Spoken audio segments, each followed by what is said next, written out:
Her true story, from Alaska. My son drove off while I waited at the airport curb, so I froze the account he used for his business. He called me 52 times that night. The curb outside Terminal C was chaos. Cars honked, engines idled, people shouted names into cell phones and waved signs for arriving family. I stood still amid it all, clutching the handle of my worn suitcase, trying to ignore the sting in my joints after the 6-hour flight from Fairbanks. The wind bit through my coat. The sky above was gray, threatening snow. I had layered, but it was a city cold, sharper, more impatient. I had just texted him. "I'm here, near exit 5, wearing the red scarf." He responded with a thumbs up. Then, 5 minutes later, I saw his car pull into the drop-off lane, slick and silver, music thumping from behind tinted windows. It was the car I helped him buy years ago when he said no bank would loan to a kid from nothing. I had believed in him then. I thought he believed in me, too. The window rolled down halfway. He did not even get out. He looked at me like I was someone he barely recognized, or worse, someone he wished he had not seen at all. "Are you serious with this?" he snapped, voice cutting through traffic noise. "I told you not to bring the ugly suitcase. It's embarrassing." I took a step forward, smiling gently, lifting a hand. "Hello to you too, son. It's good to see you." He leaned his head out, glancing behind him. "I can't park here," he hissed. "I'm not paying $40 just to pick up a retired old lady. You're not some VIP. Stand on the curb like everybody else. Get used to it." I froze. His passenger door stayed locked. Behind him, I could see someone in the front seat, a young woman with sharp cheekbones and perfect nails, chewing gum and scrolling through her phone. She didn't look up. He rolled his eyes. "Don't make a scene. I'm meeting someone in 20 minutes. Just grab an Uber or something. Don't guilt-trip me. I showed up, didn't I?" Then, before I could respond, before I could even ask about the birthday party or if my room was ready or how the kids were, he rolled the window back up. The car merged into traffic and was gone. Just like that.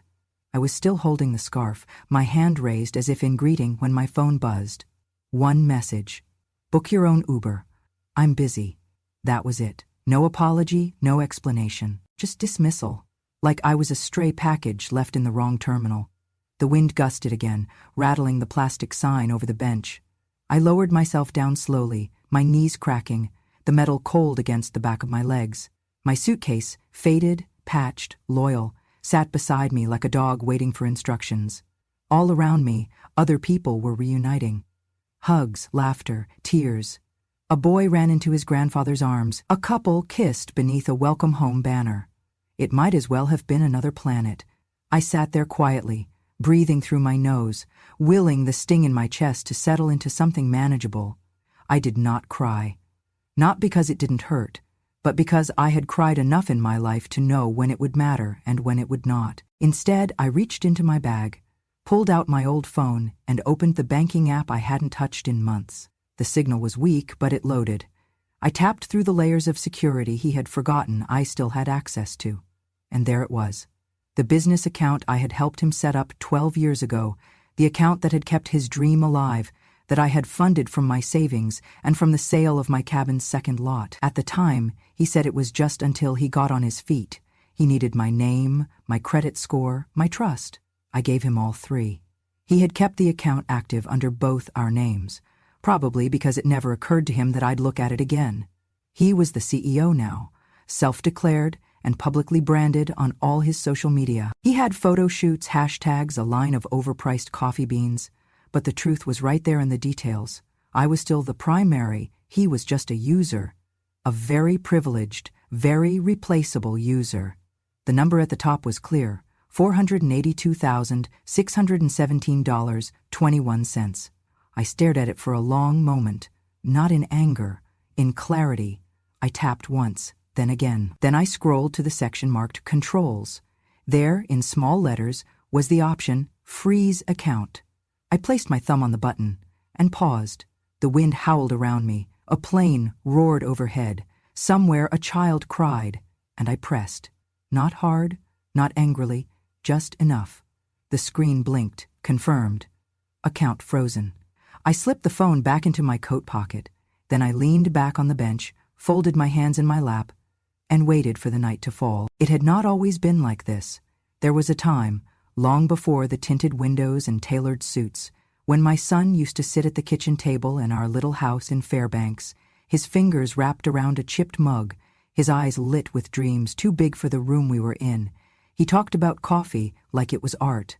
Not just caffeine and cups, but community, conversation, the warmth of something shared. He said he wanted a place where people could sit and forget their troubles for 5 minutes. He said he wanted to build something that mattered. I believed him. I believed in him. When the lease on that house expired and the landlord raised rent beyond what our pensions could bear, I told him, let's not renew. I can downsize, you focus on the shop.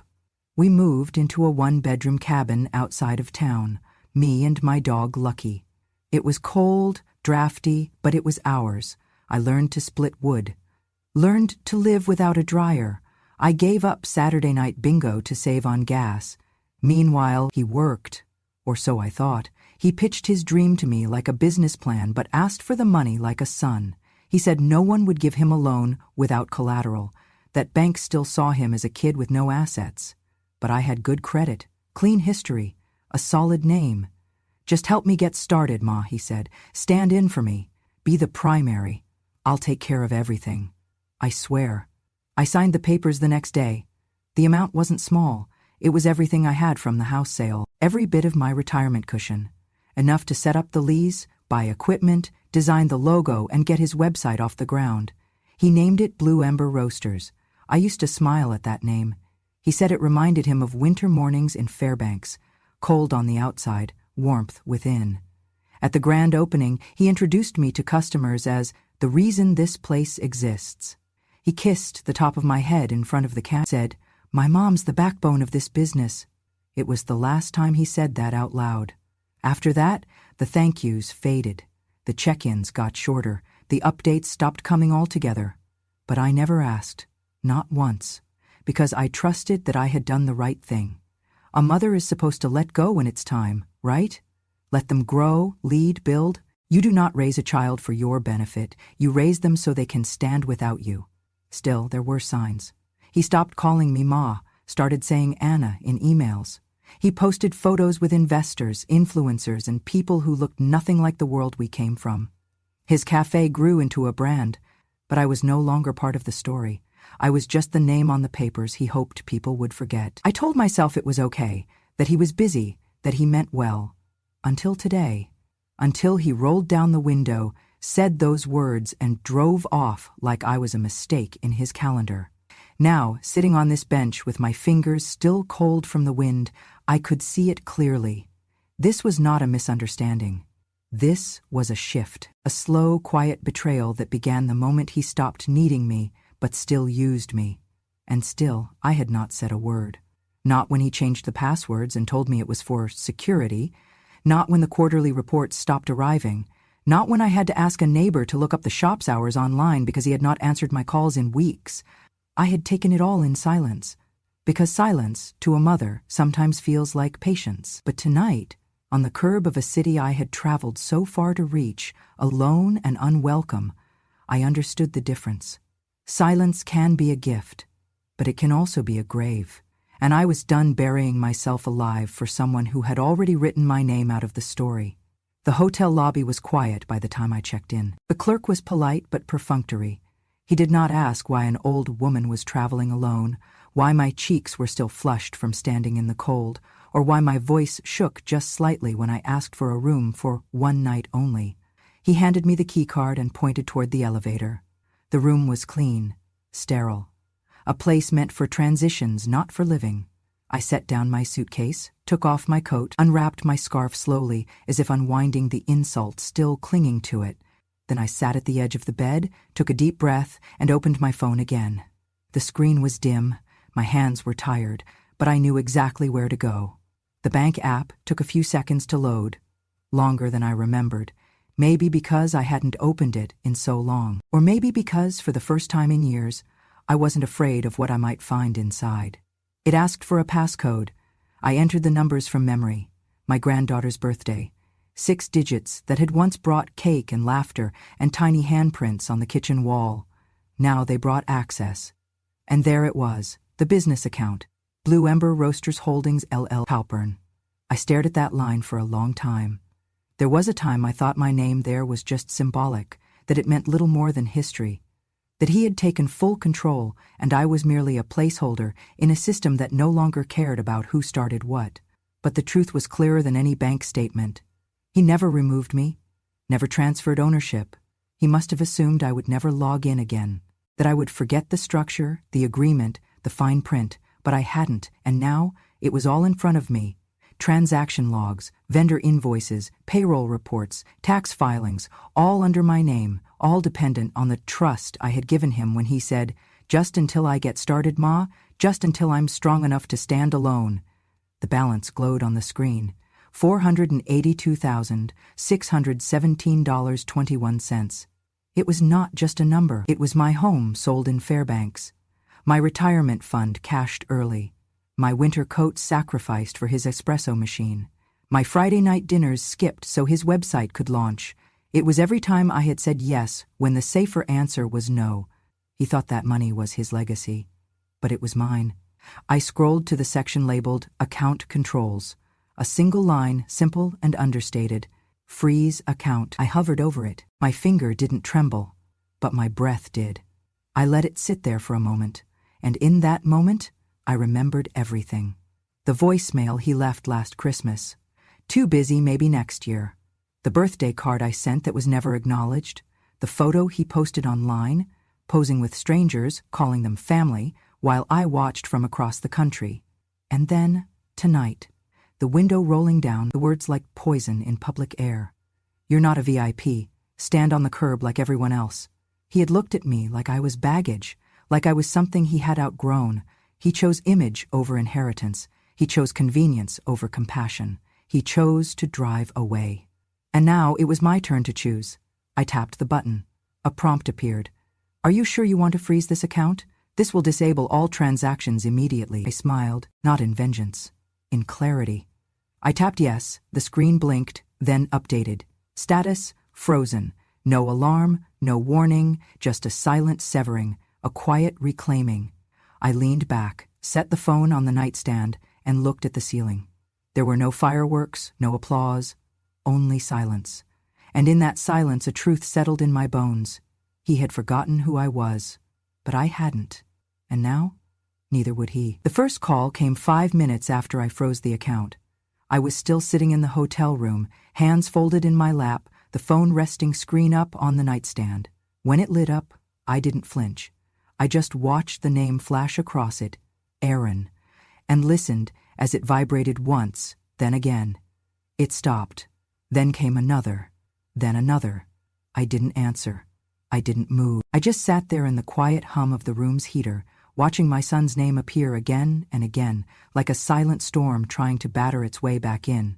By the 6th call, the first text came through. "Mom, something's wrong. The business account's frozen. Our vendors can't pull payments. What's going on?"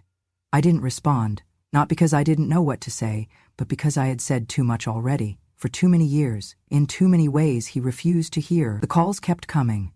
9, 15, 22. A new text. "Did you log in? Did you touch something by mistake? Tell me now, this is serious." Still, I said nothing. I stood, moved to the window and looked out over the quiet parking lot below. The streetlights cast long shadows over slush and asphalt. Somewhere far off, a plow pushed snow like a slow breath across the city's chest. People were getting ready for bed, brushing their teeth, tucking children in, living lives built on normalcy. My son was unraveling. 28 calls. Another text, the tone shifting now. "Mom, fix this. You have no idea what you've done. This affects other people, clients, contracts. You're ruining everything." The next came a minute later. "Undo it, now, or you'll regret it." And then, just like that, another shift. "Please, Mom. I didn't mean that. Just, please, I'll explain. I didn't think you'd actually log in. I didn't think, look, this is just a misunderstanding. We can talk. We can fix it." I closed my eyes. 40 calls. I sat on the edge of the bed, my back to the window now, phone still lighting up like a warning beacon. Another text. I swear, I'll make it right. Please, don't do this. You can't. You're my mother. My mother? The woman left at the curb? The woman he wouldn't walk 10 steps to greet? The woman he humiliated in front of his girlfriend like a forgotten object. Now I was his mother again? Call 44. 45? He was spiraling. Another text. I'm sorry, I shouldn't have said what I said. Please, Mom, just unlock it tonight and we can talk tomorrow. Please, I'm on my knees here. I pictured him exactly like that, alone, frantic, pacing the slick tile floors of his over-designed cafe, trying to figure out how to keep payroll moving, how to answer supplier questions, how to explain to his investors why the main account was inaccessible. 50 calls. Another message. I'll come get you. Right now. We'll talk. I'll make it up to you. Just say something. Anything. But I had nothing left to say. All the words I might have used had dried up somewhere between that airport curb and the long walk to the hotel shuttle. Somewhere in the years he replaced my name with silence, my phone calls with calendar excuses, my presence with performance. 51, 52. I turned the phone over so the screen faced down. The room felt quieter now. Not empty, just still. The kind of stillness that comes after a storm has passed, not because it is over, but because there is nothing more to take. I stood once more and returned to the window. Outside it had begun to snow, softly at first, then steady. Each flake fell like a whisper I no longer needed to say out loud. I watched them gather on the ledge, on the street below, on the tops of parked cars, erasing outlines, softening everything sharp and cruel into something white and soundless. I wondered if he would sleep tonight. I wondered if he would look at the ceiling and remember every word he had shouted across that open car window, every inch he refused to move to make space for me, every message he did not send on holidays or birthdays or any of the days in between. And I wondered if this, finally, would be the moment he realized a mother's silence is not always surrender. Sometimes it is the only truth left. Morning came with no apology. The sun was pale through the hotel curtains, casting a cold light on the same phone that had stayed silent for hours now. No new calls. Just a thread of unread messages and an inbox cluttered with desperation. I dressed slowly. My bones ached, but not in the usual way. They ached with clarity, with finality. Downstairs, the lobby was quiet. I poured myself a cup of weak coffee from the communal urn and took a seat near the window, where I could watch the snow melt in patches along the curb. The city was already moving, people in suits, backpacks, faces tilted toward phones, lives in motion, and then motion turned toward me. A familiar figure burst through the glass doors, hair wild, eyes hollow. My son. He looked like a man thrown out of his own life. His jacket was half-zipped, shoes soaked, phone in one hand, the other clenched. He rushed to the front desk, frantic. Room 206, he gasped. Anna Halpern, my mother, I need to talk to her, please. The receptionist glanced at me, unsure. I shook my head once. No visitors, she said gently. I'm sorry. He turned, eyes locking on me. He moved toward the sitting area, but I held up a single hand, calm, firm. He froze mid-step. His face crumpled. Right there, in front of strangers, he broke, shoulders shaking, voice cracking. Mom, please, I need you to fix this. The orders are canceled. The supplier wants cash in advance. Our merchant processor froze payouts. Payroll's due Monday. I can't. He swallowed hard. They think I'm a fraud. I said nothing. From across the lobby, I watched as he tried to find the right words, the right angle, the right trick to pull me back into the role I'd played for so long. The fixer, the believer, the safety net. But that role had expired the moment he left me on the curb like a piece of trash. His voice cracked again. Even Mia left. She posted this thing on Instagram. Never invest your heart in someone who can't pay their debts. His laugh was bitter. She blocked me. Me. He sank to his knees, not out of respect, out of collapse. A few guests turned to look. The receptionist hesitated behind the desk. I remained seated, spine straight, hands resting gently on my lap. Then I picked up my phone and typed a message. Just one line. I handed it to the front desk clerk. Please give this to him. She walked it over, placed the phone gently into his hand. He read it, and his face changed. This is not revenge. This is a reminder. Your mother is still alive." He stared at the screen for a long moment, then lowered it slowly. He looked up at me again, pleading, but I had nothing left to give. No comfort, no cash, no rescue.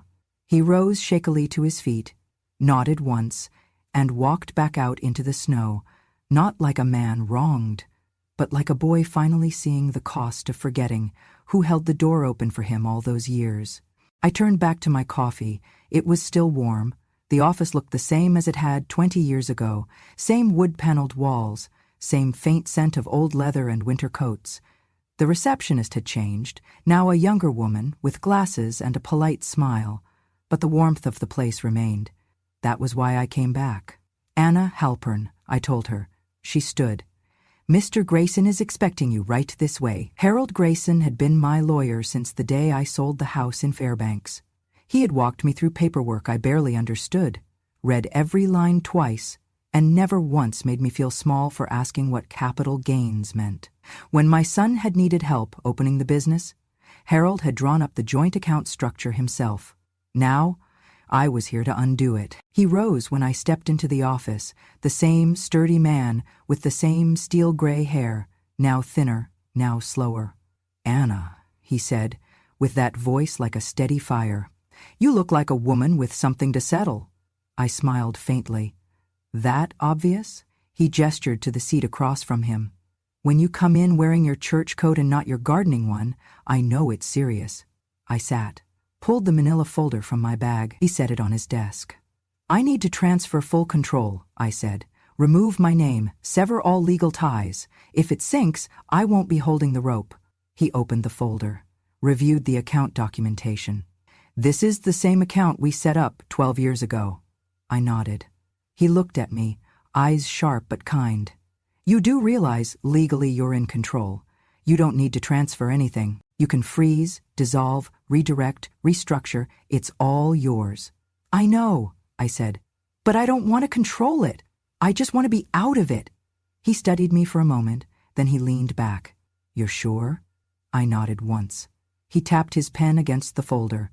"I can dissolve your authority and notify the financial institution, but once you're off, that's it. You don't get back in. That's the point." He scribbled a few notes, then paused. "Anna," he said carefully, "do you want to include any conditions? Future clauses, protections, something to ensure what happened doesn't happen again?" I took a breath. Then I said, clearly and without hesitation, "Just make sure he can't take anything more from me. I'm not a cash machine. I'm not a silent investor. I'm his mother. And that should have been enough." He nodded slowly. "All right," he said. "We'll draw up the paperwork. I'll make sure your exit is ironclad." We worked in quiet for a while. He asked for a few signatures, some initials, a confirmation of ID. The legal dance of severance. As I signed the last document, I felt something shift. Not a burden lifted exactly, but a door quietly closing behind me. When we were done, he slid a copy of the finalized agreement into a fresh folder and passed it across the desk. "Anna," he said gently, "he might come back. People do, when the money dries up, when the excuses run out." I looked him in the eye. "If he does," I said, "he'll have to find another reason." He gave a soft, respectful smile. "You were always sharper than they thought. I was always quieter than they needed." I stood, gathered my bag, and shook his hand. As I walked out of the office and into the cold light of day, I didn't feel vengeful. I didn't feel triumphant. I felt free. Not from responsibility, but from the weight of someone else's entitlement. He had thought my silence meant I wouldn't act. He was wrong. And now legally and finally, he could no longer reach back for the hand he had already let go. The transfer took less than 15 minutes. A few signatures, a notarized stamp, a folder handed from one hand to another. Just like that, my name was no longer tied to the business.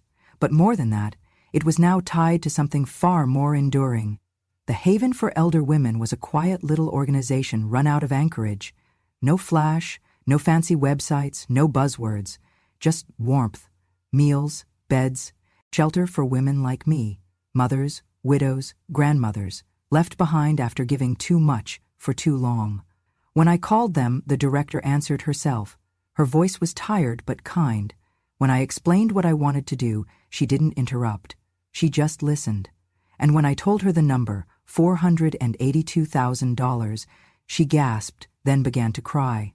I don't want a plaque, I said gently. I don't want a name on a wall. What do you want? She whispered. I told her. A bench. Just a simple bench outside with a plaque that says this: for every mother left standing alone in the snow, you are not forgotten. She promised me it would be done. I mailed the final paperwork that afternoon. Included in the envelope was a handwritten letter. I give this not because I am generous, but because I am done. I am done waiting for sons to remember the hands that raised them. I am done explaining why loyalty should not be repaid with silence. I give this so another woman does not have to sit at a curb, cold and unclaimed, wondering if she still matters. I give this to remind them we always did. It was not revenge, it was legacy. A week later he came. I was back home in Alaska, sipping tea on the front porch, when I saw the car, a rental, city plates, wheels still crusted with salt from the road.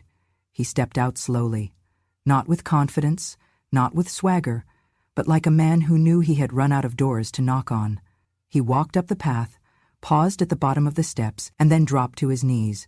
The snow was fresh. It soaked through his pants in seconds. Mom, he said, please. I looked at him for a long moment. Not with anger, not with sympathy, with finality. The only time a son needs to kneel, I said, is when he's ready to apologize to the mother he left behind. He said nothing. I stood, finished my tea, and walked back inside. Behind me the snow kept falling, and I left the door closed. Spring came late in Alaska. It always did. The snow lingered long after the calendar said it should have melted, as if the land itself knew better than to trust a date. But eventually, even the deepest drifts loosened their grip. The ice on the creek cracked, the sun climbed a little higher, and one morning, without fanfare or warning, I stepped outside and smelled earth again. By then, I had been home for 3 months. Not a mansion, not a condo with marble counters and mood lighting, just my old cabin, wood-paneled, weather-worn, drafty around the windows if I didn't seal them right with tape and plastic, but it was mine. Every nail, every squeaky floorboard, every dent in the wood stove from years of good fires and dropped kettles. The neighbors were the same. The silence was deeper, the birdsong more familiar, and the warmth from that stove, it was better than any hollow apology could ever be. I never spoke to him again after that last visit. He never tried a second time, but Haven wrote every month. Always handwritten, always real.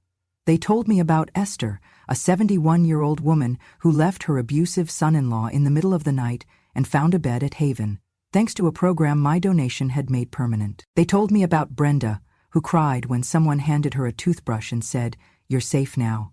They told me about Darlene, who started volunteering at the center she once slept in, now making soup in the kitchen every Sunday. They told me about a bench. It stood just outside their front door now, simple, sturdy, facing the morning sun. On the plaque, my words: for every mother left standing alone in the snow, you are not forgotten. Sometimes I would sit by my own fire, the letter in my lap, fingers brushing the edges of the paper, and think, this is where the money was always meant to go. Not into marketing campaigns or branded mugs or investors' golf trips, but into warmth, into dignity, into hands that had given and never asked for much more than to not be thrown away. I kept a journal beside the hearth. Not a diary, I never liked that word, but a log of sorts. Memories, observations, thoughts too sharp to speak aloud. On the last page I wrote, "My son thought reputation was everything. He was wrong. Kindness is what remains when the applause ends." I didn't write it for him. I wrote it for me, so that when I grow older still, when the snow comes earlier and the light stays away longer, I will not forget what I've learned. You can survive a cold season in life. You can even survive the people who leave you standing in it. But you do not survive by waiting for their return.